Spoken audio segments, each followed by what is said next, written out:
মাগরিবের নামাজে পড়ে ছোট্ট এই দোয়াটি যদি আপনি 7 বার পাঠ করতে পারেন, নবীজি বলেন 70টি বিপদ থেকে তাকে মুক্তি দেওয়া হবে। এবং এই 70টি বিপদের মধ্যে সবচেয়ে ছোট্ট বিপদ হলো তার দারিদ্রতা। নবীজি সাল্লাল্লাহু আলাইহি ওয়াসাল্লাম তিরমিজি শরীফের 3601 নম্বর হাদিসের মধ্যে বলেন যে তোমরা এই দোয়াটি নিয়মিত পাঠ করো। এই দোয়াটি যদি কেউ নিয়মিত পাঠ করতে পারে, আল্লাহ পাক তাকে 70টি বিপদ থেকে হেফাজত করবে। এবং এই 70টি বিপদের মধ্যে সবচেয়ে ছোট্ট বিপদ হলো তার দারিদ্রতা। দারিদ্রতা হলো আমাদের জীবনের সবচেয়ে বড় বিপদ। আর নবীজি বলছে 70টির মধ্যে দারিদ্রতাই হলো ছোট্ট বিপদ। তার মানে আরো বড় বড় যত বিপদ আপদ বালা মুসিবত রয়েছে, আল্লাহ সব বালা মুসিবত থেকে আমাদেরকে হেফাজত করবে।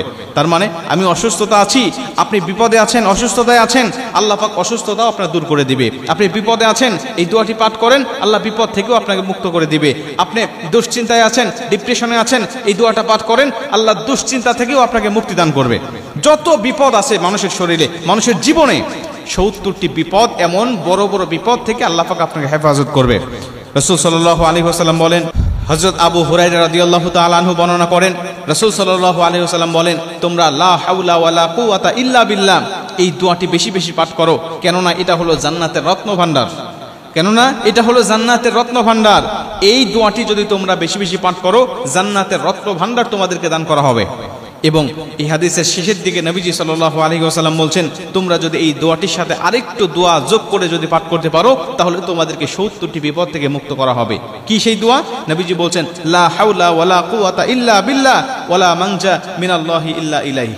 এই দোয়াটি আপনি পাঠ করবেন খুশি যখন মনে হবে তখন পাঠ করবেন। বিশেষ করে মাগরিবের নামাজের পরে আপনি 7 বার এই দোয়াটি পাঠ করবেন, একনিষ্ঠতা নিয়ে, আল্লাহর উপরে তাওয়াক্কুল রেখে। ওয়া ইয়াতাওয়াক্কাল আলাল্লাহি ফাহুয়া হাসবুহ। আল্লাহর উপরে পরিপূর্ণ তাওয়াক্কুল রেখে যখন আপনি আমলগুলো করবেন, আল্লাহ পাক অবশ্যই আপনাকে বিপদ আপদ বালা মুসিবত থেকে সম্পূর্ণ হেফাজত করবে।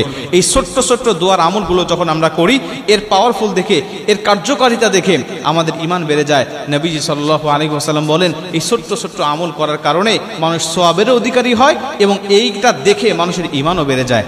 আমরা এই ওজিফাগুলো, এই ছোট্ট ছোট্ট দোয়াগুলো আমরা নিয়মিত করার চেষ্টা করব ইনশাআল্লাহ। দেখবেন যে আপনার জীবনটাও সুখময় শান্তি হয়ে গেছে, দুনিয়ার জীবনটাও সুখময় শান্তিময় হয়ে গেছে। দুনিয়া থেকে বিদায় নিয়ে চলে যাবেন, আল্লাহ পরকালের জীবনটাকেও আপনাকে সুখময় শান্তিময় করে দিবে। এজন্য আমি বলবো, এই দোয়াটি জান্নাতের রত্নভাণ্ডার হিসাবে নবীজি যেহেতু আখ্যা দিয়েছেন, আমাদেরকে বলে দিয়েছেন, অতএব এই দোয়াটা আমরা কেউ ছাড়বো না। লা হাওলা ওয়ালা কুওয়াতা ইল্লা বিল্লাহ, এটা তো পাঠ করবি সব সময়। বিশেষ করে মাগরিবের পরে, ফজরের নামাজের পরে আমরা এর সাথে আরেকটু যোগ করে লা হাওলা ওয়ালা কুওয়াতা ইল্লা বিল্লাহ ওয়ালা মানজা মিনাল্লাহি ইল্লা ইলাইহি, এই দোয়াটা আমরা পরিপূর্ণভাবে পাঠ করব ইনশাআল্লাহ। আশা করা যায় আল্লাহ পাক আমাদের সমস্ত বিপদ আপদ বালা মুসিবত থেকে সম্পূর্ণ হেফাজত করে ফেলবেন।